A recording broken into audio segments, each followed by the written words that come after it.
today's case, we bring you a chilling and twisted tale, one of betrayal, deception, and a deadly obsession. This is the story of Wei Zhang. When authorities in Singapore uncovered a private ledger detailing the names of 206 men, they thought it was part of a financial fraud. But the truth was far worse. The list belonged to a man who had deceived, drugged, and abused his victims for over a decade without them even knowing. Wei Zhang was a 42-year-old physiotherapist, known for his skill and professionalism. His clinic, nestled in a quiet district of Singapore, was a sanctuary for men recovering from sports injuries and chronic pain. Athletes, businessmen, and even foreign tourists sought his expertise, trusting him with their rehabilitation. His demeanor was gentle, his reputation spotless. To the world, he was a healer. Behind closed doors, he was something far worse. For more than a decade, Zhang had been living a double life. His clinic wasn't just a place for treatment, it was a carefully controlled environment where he executed his dark obsession. Every detail of his practice was meticulously arranged to ensure that his patients never suspected a thing. His office was soundproof, his treatment rooms equipped with hidden cameras, and his medications stored in a concealed compartment. His true profession wasn't healing, it was manipulation, and his victims never realized they had been trapped. The process began the moment a patient stepped through the door. Zhang studied them, assessing their vulnerabilities. He prided himself on his ability to pick the perfect target: men who traveled frequently, those with high-stress jobs, or those unfamiliar with Singapore's medical system. These were individuals who would chalk up a strange experience to exhaustion, overwork, or simply forgetfulness. Once he selected his victim, he set his plan into motion. His methods were disturbingly precise. Under the guise of routine physiotherapy, he administered mild sedatives masked as muscle relaxants or pain relievers. The drugs acted gradually, dulling awareness and erasing memory in short bursts. As the patient slipped into a foggy state, Zhang carried out his crimes, knowing they would have no recollection of what had happened. By the time the effects wore off, they would wake up feeling only slightly disoriented, attributing it to the strain of treatment. Over time, his obsession grew. He wasn't content with just patients anymore. He expanded his reach, targeting men outside his clinic. Some were lured in under the promise of special treatments, exclusive therapies, or consultations after hours. Others never even realized they had been victimized. Zhang experimented with different sedatives, refining his technique, ensuring that his victims would never wake up at the wrong time. To keep track of his crimes, he kept detailed notes. A hidden notebook, tucked away in a locked drawer, documented every victim, every dosage, every method. It was his personal ledger of control, a list that one day would become his downfall. For years, Zhang remained undetected. His reputation as a trusted medical professional shielded him from suspicion. Patients left his clinic unaware of what had transpired, their bodies carrying the evidence of a crime they couldn't remember. But no secret remains buried forever. Zhang had grown overconfident, believing himself untouchable. Then, the mistakes began. One patient, Daniel Lee, visited another clinic after experiencing lingering pain and unexplained fatigue. A routine blood test revealed traces of an unusual sedative. Confused, he retraced his steps, searching for answers. The only place he had been treated recently was Zhang's clinic.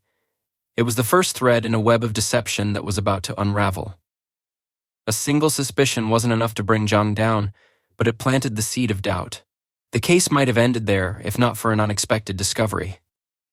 Daniel Lee sat in his doctor's office, staring at the test results in confusion. The blood work showed traces of a sedative he had never taken before. The doctor asked if he had undergone any medical procedures recently, but nothing came to mind except his last physiotherapy session with Wei Zhang. At first, he dismissed the thought, why would a respected professional drug a patient? But something felt off. The lingering fatigue, the unusual grogginess, the gaps in his memory from that session. The unease settled in his stomach, and by the time he left the clinic, doubt had taken root. He spent the next few days trying to shake the suspicion, but the more he thought about it, the more the details didn't add up. His memory of the session felt fragmented, as if pieces were missing. He decided to report his concerns to the police. The authorities listened but found themselves at a dead end. Without solid evidence, there was little they could do. His claims, though disturbing, were just speculation. A medical professional with no prior complaints couldn't be investigated solely on one man's suspicion. The case stalled before it could begin. Meanwhile, at Zhang's clinic, an unexpected discovery was about to change everything. Late one evening, a janitor, Ravi Sharma, was going about his routine, mopping floors and emptying trash bins. Zhang was meticulous about keeping his space in order, but that night something was different. A notebook, thick and well-worn, had slipped partially from a desk drawer, left slightly ajar. Curious, Ravi picked it up, expecting nothing more than patient schedules or treatment notes. What he found instead made his blood run cold. Page after page was filled with names, dates, and unsettling annotations. Dosages of medications were carefully recorded next to each entry. Some pages contained notes on how well certain sedatives worked, how long they lasted, and whether the subject exhibited any signs of resistance. At first, Ravi couldn't comprehend what he was looking at, but the deeper he read, the clearer it became. This wasn't a medical journal. It was a log of something sinister. His first instinct was to pretend he had never seen it, to leave the clinic and forget what he had found. But the sheer volume of names, hundreds of them, made it impossible to ignore. He took photos of several pages and contacted the police. Investigators arrived within hours, seizing the notebook and searching Zhang's office. What they found turned a suspicious case into something far darker than they had anticipated. Hidden within the clinic was a locked cabinet filled with medical supplies that had no legitimate use in a physiotherapy practice. Ampoules of sedatives, syringes, and an assortment of unmarked vials were stored neatly alongside patient files. The evidence suggested something beyond unethical behavior. Zhang had been drugging his victims for years, leaving no trace until now. Investigators combed through the notebook, trying to make sense of the names listed. Many of them were men who had been Zhang's patients. Others appeared to be strangers, their connection to Zhang unknown. With over 200 names recorded, the scale of the crime was almost too vast to believe. Authorities knew they needed to move fast. If Zhang realized the investigation had begun, he could destroy crucial evidence or worse, disappear entirely. The next step was to contact the men on the list. Detectives reached out to dozens of potential victims, many of whom were shocked and horrified. Some had vague recollections of feeling disoriented after visiting Zhang, but none had ever questioned it. Others had long since forgotten their treatments, never suspecting anything sinister. The most chilling realization was that these men had been violated without even knowing it. With mounting evidence and testimonies pouring in, the case against Zhang was growing stronger by the hour. What had started as a single man's suspicion had now exploded into one of the largest criminal investigations Singapore had ever seen. The walls were closing in on Zhang, but he remained unaware of the storm that was about to crash down on him. Wei Zhang had spent years perfecting his methods, ensuring that his crimes remained undetected. His clinic was more than just a place of business, it was a controlled environment where he orchestrated every detail to his advantage. The soundproof walls ensured that no one outside could hear what happened within. Hidden compartments concealed his collection of sedatives, syringes, and recording devices. His patients trusted him implicitly, never suspecting that their treatments were anything but legitimate. He had built a system that allowed him to operate in complete secrecy. His reputation as a skilled physiotherapist gave him access to a steady stream of new victims. Many of them were athletes, drawn in by his promise of cutting-edge rehabilitation techniques. Others were foreign businessmen or tourists, men who would leave the country after a few sessions and never think twice about what had happened. These were his ideal targets, people who would not return to question him, who would not connect the pieces of their missing memories. Zhang ensured that his approach was methodical. He carefully observed his patients before choosing his next target, selecting those who appeared unlikely to suspect foul play. His knowledge of pharmaceuticals allowed him to experiment with different combinations of sedatives, fine-tuning his methods until he had perfected the ideal dosage. His victims would become drowsy but never alarmed, confused but never fully aware of what was happening. When they awoke, they would feel only a mild grogginess, often dismissing it as fatigue from the treatment. His confidence grew with each successful crime. Over time, he expanded beyond his clinic, seeking new ways to control and manipulate his victims. He began offering private treatments at luxury hotels, presenting himself as an exclusive therapist for high-profile clients. These sessions allowed him even greater control. as no one questioned why a wealthy businessman might wake up feeling drained after a long massage. Some of these men reported discomfort afterward, a strange sense of unease, but none could pinpoint why. Zhang relied on their confusion, knowing that self-doubt was his greatest ally. For years he had managed to escape suspicion, but cracks were beginning to form in his carefully crafted facade. Several victims had already started questioning their experiences, though none had enough evidence to take action. Some recalled brief moments of consciousness, flashes of something being wrong, but they always dismissed it as their imagination. Others had lingering physical symptoms, unexplained bruises or soreness that didn't match the treatment they had received. Zhang was too arrogant to notice the shift. He believed himself untouchable, convinced that his methods were foolproof. He continued his routine without realizing that the police were now watching him. Investigators had begun piecing together the timeline of his crimes, analyzing his patient records, and tracing the patterns of his behavior. They had already spoken to several of his former patients, some of whom had agreed to undergo further medical testing. The results confirmed what they had feared: traces of the same sedative had been found in multiple victims, linking them directly to Zhang. Surveillance teams were assigned to monitor his movements. Officers discreetly followed him as he traveled between his clinic, his home, and the luxury hotels where he conducted his private sessions. They gathered evidence, noting his routines, the people he interacted with, and any signs that he might suspect he was being watched. Zhang, oblivious to the growing scrutiny, continued as he always had, unaware that his time was running out. The final piece of the puzzle came when forensic experts uncovered hidden footage on Zhang's personal devices.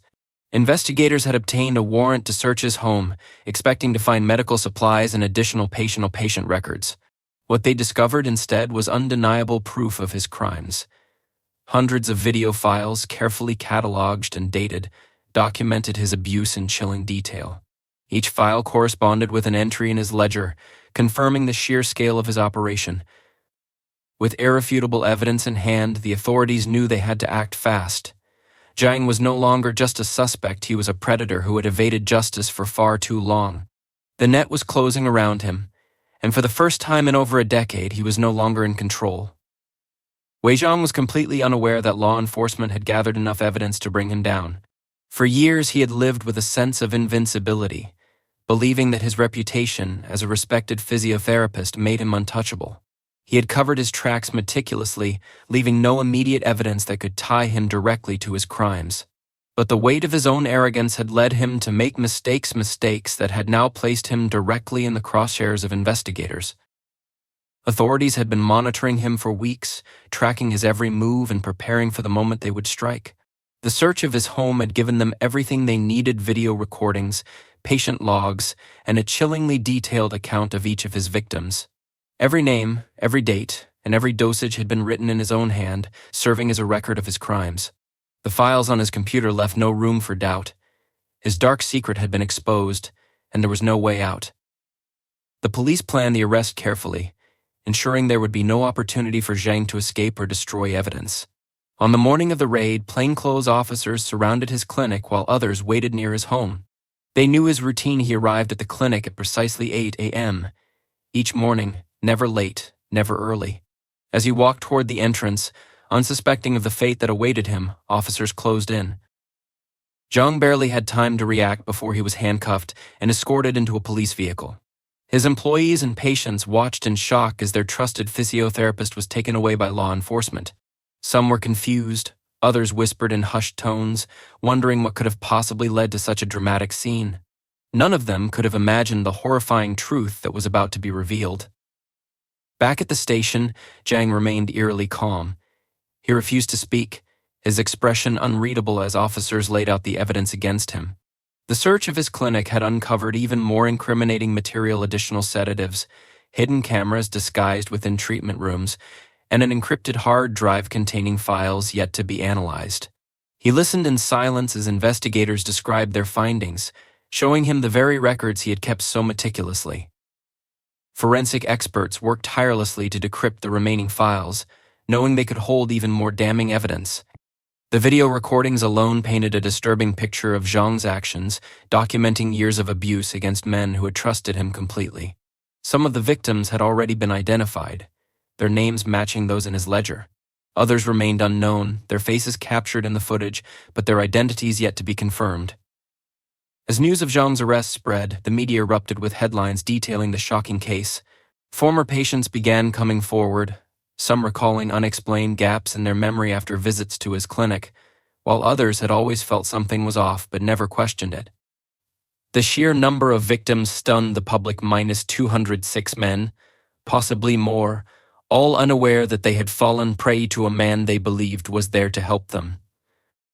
Authorities faced the difficult task of reaching out to every individual listed in Zhang's records. Many victims were horrified upon learning the truth, struggling to come to terms with what had been done to them.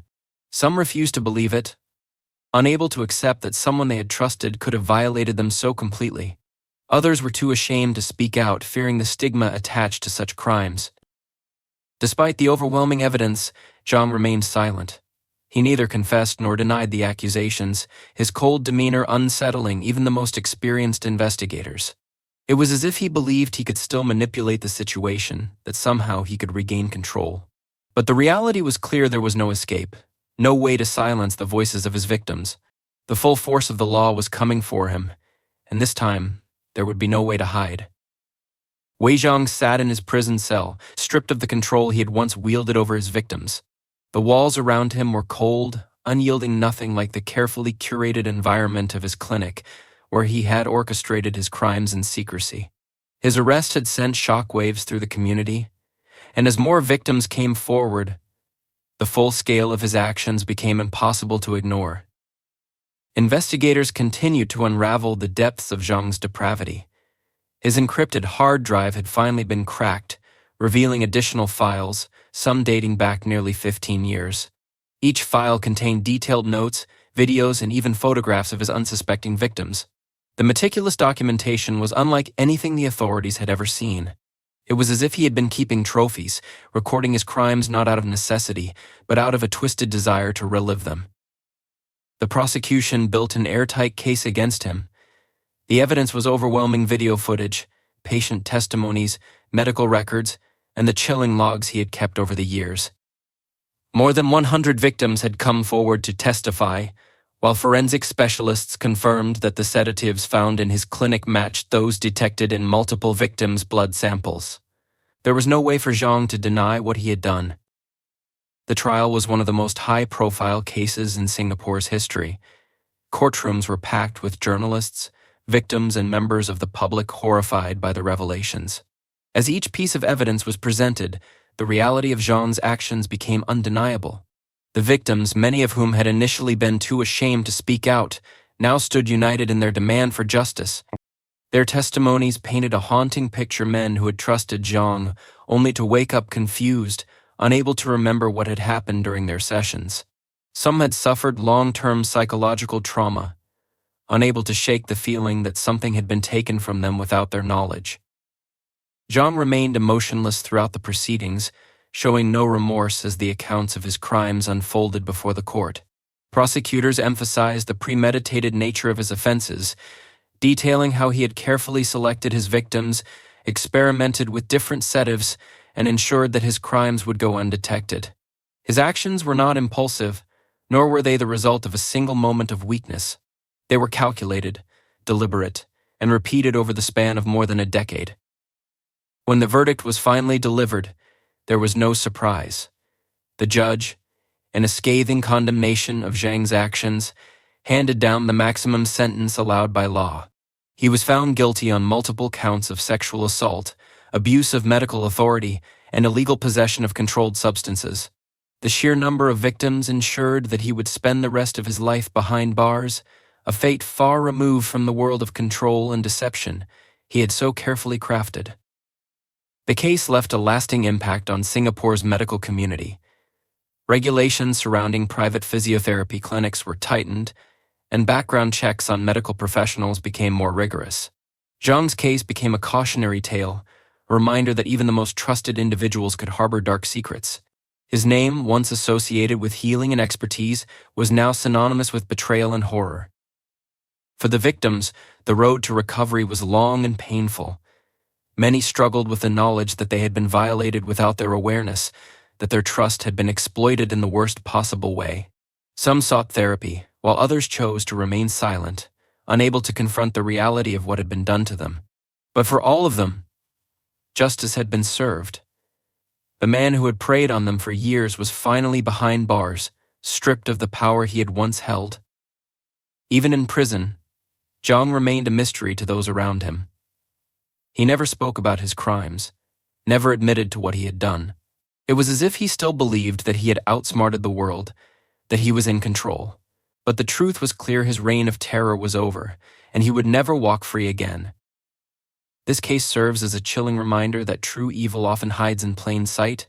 A respected professional, a trusted healer, how many more victims would there have been if he hadn't been caught? Let us know your thoughts in the comments. Do you think Zhang acted alone, or was there a bigger network at play? If you found this case shocking, subscribe to Mystery Minds for more true crime stories that uncover the darkest secrets of the world. Stay safe, and remember, sometimes the most dangerous people are the ones we trust the most.